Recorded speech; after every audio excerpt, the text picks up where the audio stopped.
जय हिंद दोस्तों।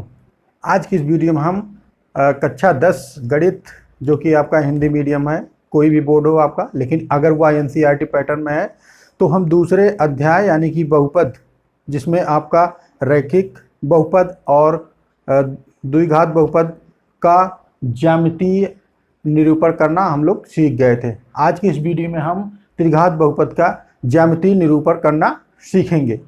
किस पे? आपका किसी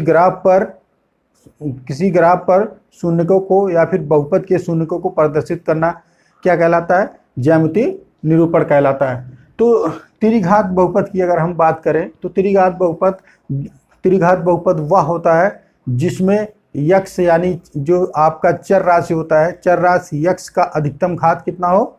3 हो। वो आपका क्या कहलाता है? त्रिघात बहुपद कहलाता है। एक घातीय बहुपद या फिर हम कह सकते हैं रैखिक बहुपद, द्विघातीय बहुपद जिसमें अधिकतम घात कितना हो? 2 हो। तो ये सब अगर आप नहीं जान रहे हैं तो आप अगर हमारे चैनल पर पहली बार आए हैं तो हमारे चैनल को आप सब्सक्राइब कीजिए और प्लेलिस्ट में आपको बहुपद से संबंधित सारी वीडियोस मिल जाएंगी और अध्याय 1 जो कि आपकी वास्तविक संख्या है पूरा बना के आपको एक प्लेलिस्ट दिया गया है, वहाँ से आप वीडियो को देख सकते हैं और अपने ज्ञान को बढ़ा सकते हैं। तो अगर त्रिघात बहुपद की हम बात करें तो त्रिघात बहुपद आपका क्या है? यक्स की घात 3 माइनस 4 यक्स। ठीक है, इसको आपको किसी ग्राफ पर प्रदर्शित करना है। ग्राफ जो होता है वह इस तरीके का होता है। ठीक है, आपकी किताब में दिया होगा, ये हो गया यक्स और ये हो गया यक्स डैश। इसको हम कहते हैं यक्स अक्ष। क्या कहते हैं? यक्स अक्ष। ये हो गया वाई और ये हो गया वाई डैश। इसको हम कहते हैं वाई अक्ष। तो किसी ग्राफ में ये 2 अक्ष होते हैं, एक तो यक्स अक्ष होता है और दूसरा क्या होता है? वाई अक्ष होता है। ये जो यहाँ पर जो दोनों रेखाएं एक दूसरे को प्रतिच्छेद करती है वो इसका मूल बिंदु होता है, ये 0 होता है। इसके आगे जाते हैं तो ये आपका यक्स अक्ष का धनात्मक पक्ष है और यक्स अक्ष का ऋणात्मक पक्ष है। कौन सा है? यक्स अक्ष का धनात्मक पक्ष, यानी कि ये 1 2 3 4 5 6 7 8 9 10 इस तरीके से आप जा सकते हैं। और ये यक्स अक्ष का क्या है? ऋणात्मक पक्ष है। 1 -2 -3 -4 -5 -6 और -7 इस तरीके से आपको आपके किताब में दिया रहेगा। और ये वाई अक्ष का धनात्मक पक्ष है और ये वाई अक्ष का ऋणात्मक पक्ष है।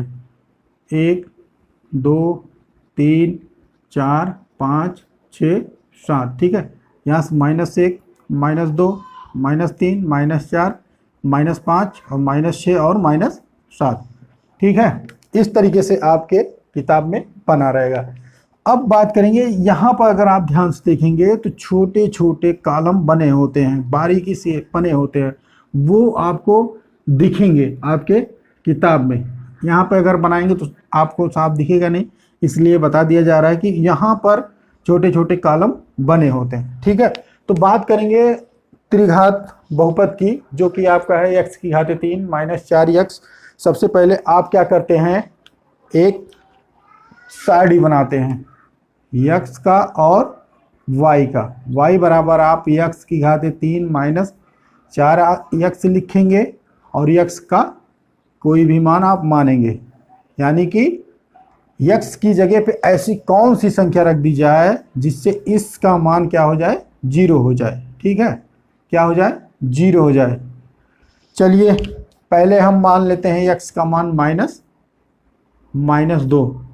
ठीक है, यहाँ -3 -4 -5 -6 -7 भी मान सकते हैं आप। ठीक है, -2 जब हम मानेंगे तो यहाँ पर आपका y का मान निकल के आ जाएगा। y बराबर हो जाएगा यक्स बराबर -2 रखने पर। क्या रखने पर जी? यक्स बराबर -2 रखने पर। तो आपका क्या है? y बराबर यक्स की घात 3 माइनस 4 यक्स।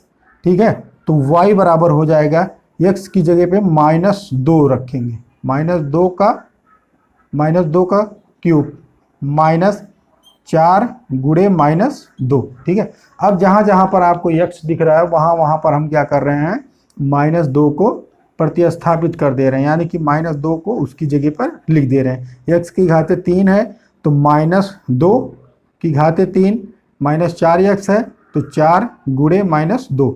अब देखिए यहाँ पर -2 की घात कितनी है, 3 है, तो 3 बार गुणा करेंगे, -2 गुणे -2। इसका गुणा जब माइनस माइनस का गुणा करते हैं तो प्लस हो जाता है, यानी कि 2 दूनाई 4 गुणे -2। अब माइनस और प्लस का गुणा क्या होता है, माइनस होता है, 4 दूनाई 8। ठीक है, तो ये हो जाएगा आपका y बराबर 8। ठीक है, लेकिन आगे चिन्ह क्या है, माइनस, तो हम क्या करेंगे, माइनस लगाएंगे। अब देखिए माइनस माइनस का गुणा आपको क्या करता है, प्लस बना देता है, यानी कि -4 गुणे -2 बराबर 8। ठीक है, तो +8। अब -8 में से +8 जोड़ेंगे तो आपको y बराबर कितना मिल जा रहा है, 0। तो यहाँ पर y का मान कितना आ गया, 0। y का मान 0 कब आया, जब आपने बहुपद में x यानी कि जो आपकी चर राशि है उसका मान आपने -2 माना है। ठीक है, अब इसी तरीके से हम आगे बढ़ते जाते हैं। क्या करेंगे, इसी तरीके से हम आगे बढ़ते जाते हैं। एक बार तो हमने -2 माना, अब हम -1 मानते हैं। -1 मानेंगे तो यहाँ पर आपको y का मान निकल आएगा। तो x बराबर -1 रखने पर, ठीक है, x बराबर कितना रखने पर, -1 रखने पर, तो y बराबर हो जाएगा x की घात 3 -4x, तो y बराबर हो जाएगा -1 की घात 3 -4 गुणे -1। सेम वही कंडीशन है, 3 बार गुणा होगा तो जाहिर सी बात है माइनस हो जाएगा, और 1 का अगर हम क्यूब करेंगे तो 1 ही होता है। अब -4 1 4, ये प्लस हो गया, यानी कि +4। ठीक है, तो y बराबर आपका कितना हो गया, 3 हो गया। y बराबर कितना हो गया, 3 हो गया। यहाँ पे हम कितना लिख देंगे, 3 रख देंगे। ठीक है, इस तरीके से। अब x बराबर हम क्या मानेंगे, 0 मान लेते हैं, x बराबर 0 रखने पर। ठीक है, x बराबर कितना रख रहे हैं, 0 रख रहे हैं, तो y बराबर हो जाएगा x की घात 3 -4x, y बराबर आपका हो जाएगा 0 का घात 3 -4 गुणे 0। ठीक है, तो y बराबर 0 -0, y बराबर 0, इसका भी मान कितना आ जाएगा, 0 आ जाएगा। ठीक है, अब देखिए ये तो था माइनस में, आप -1 -2 -3 -4 -5 भी मान सकते हैं। अब इसके बाद हम क्या करते हैं, प्लस में जाते हैं, +1, यानी कि 1 मान रहे हैं, किसका मान, x का, x की घात 3 -4x, तो y बराबर आपका क्या हो जाएगा, 1 की घात 3 -4 गुणे 1। जहाँ जहाँ पर x है वहाँ वहाँ पर हम क्या कर दे रहे हैं, 1 रख दे रहे हैं। ठीक है, तो y बराबर आपका कितना हो गया, 1 -4। ठीक है, तो y बराबर आपका क्या हो जाएगा, -3। अब देखो यहाँ समझ लो, अगर नहीं समझ में आ रहा है, 1 में अगर हम 4 घटाएंगे तो घटेगा नहीं, जाहिर सी बात है, यहाँ प्लस है तो ये घटेगा, लेकिन चिन्ह क्या होगा, बड़े का हो जाएगा। 1 में से घटेगा नहीं तो जाहिर सी बात है जुड़ जाएगा, ये इसके आगे क्या है, प्लस है। अब ये घट जा रहा है लेकिन चिन्ह क्या हो जा रहा है, जो बड़ा रहता है वही आता है।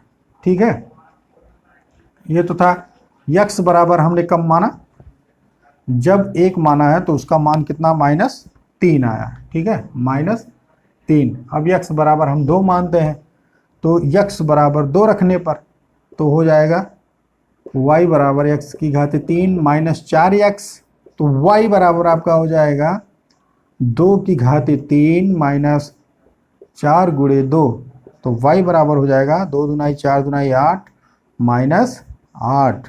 ठीक है, अब ये 2 दूनाई 4 दूनाई 8, अगर लिखा है x की घात 3 तो इसको मतलब होता है x गुणे x 3 बार। ठीक है, अगर x की घात 2 लिखा है तो इसका मतलब x गुणे x यानी कि 2 बार। अगर x लिखा है सिर्फ तो इसका मतलब x होता है। यहाँ पर अगर ध्यान से देखेंगे तो इसका घात कितना होता है, 1 होता है, तो 8 में से 8 घटाएंगे कितना हो गया, 0। ठीक है, अब आपको आपका क्या मिल गया, एक सारणी मिल गया, x का मान और y का मान मिल गया। अब इसी मानों को इसी मानों को आपको इसी ग्राफ पर प्रदर्शित करना है। वही आपका क्या होता है, शून्यकों का यानी कि बहुपद के शून्यकों का ज्यामितीय निरूपण होता है। ठीक है, अब देखिए x का मान -2 है। अब आपको पता है कि -2 कहाँ पर है, इधर वाले पक्ष को हम धनात्मक कहते हैं, इधर वाले ऋणात्मक कहते हैं। यहाँ पर -2 है और y का मान कितना है, 0 है, तो ये यहाँ पर लगेगा। ठीक है, और 0 है तो 0 यहाँ पर रहेगा, ये y का एक बिंदु यहाँ पर हो गया। अब x की वैल्यू कितनी है, 1 है, लेकिन माइनस में है तो माइनस में आ जा रहा है, लेकिन y का धनात्मक 3 है, तो 1 2 3 धनात्मक 3, तो ये इसके सामने जाएगा, -1 का -1 यानी कि x का सामने y के तीसरे स्थान पर। ठीक है, -1 ये वाला, ठीक है, और ये y का 3 धनात्मक। अब देखिए इसके बाद 0 0 है, तो 0 0 आपका यहाँ पर आ जा रहा है। ठीक है, 0 0 कहाँ पे आ जा रहा है, मूल बिंदु पे। इसके बाद आपका क्या आ रहा है, 1 आ रहा है। x का मान आपने क्या माना, 1 माना, तो y का मान कितना आ गया, -3 आ गया। तो x का मान 1 आ गया। यहाँ पर इसके नीचे आएंगे धीरे धीरे, तो यहाँ पर आपका क्या आ जा रहा है, -3 आ जा रहा है। कितना आ जा रहा है, -3 आ जा रहा है। अब x का मान आपने 2 माना है, तो y का मान कितना है, 0 आया। x का मान आपने 2 माना है यहाँ पर, और y का मान कितना आया है, 0 आया यहाँ पर। ठीक है, अब इन्हीं बिंदुओं को, किन बिंदुओं को, इन्हीं बिंदुओं को, ठीक है, इन्हीं बिंदुओं को आपस में हम क्या करते हैं, जोड़ते हैं, और जो रेखा इन बिंदुओं को जोड़ती है वह परवलय रेखा कहलाती है। इतना आपको पता है, पहले और दूसरे वीडियो में भी आपने देख लिया था। वह रेखा क्या कहलाती है, परवलय रेखा कहलाती है। तो इसका हम यहाँ से मिलाते हैं। ठीक है, यहाँ से जाएंगे पहले यहाँ पे, इसके बाद फिर ये यहाँ पर आएगा। ठीक है, अब यहाँ से होते हुए यहाँ जाएगा। ठीक है, यही रेखा आपका क्या, कौन सी रेखा है, परवलय रेखा है। परवलय, कौन सी रेखा है, परवलय रेखा। ठीक है, और आपको ये भी पता है कि परवलय रेखा x अक्ष को जितने बिंदुओं पर काटती है वही उस बहुपद के क्या होते हैं, शून्यक होते हैं। आप ध्यान से देखेंगे तो x अक्ष को यह 3 बिंदुओं पर काट रही है, एक तो यहाँ काट रही है, और एक यहाँ, और एक यहाँ। ठीक है, यानी कि पहला -2 और 0, ठीक है, दूसरा 0 0 पे काट रहा है यहाँ पे, और ये आपका -1 और -3, -1 और 3 पे है।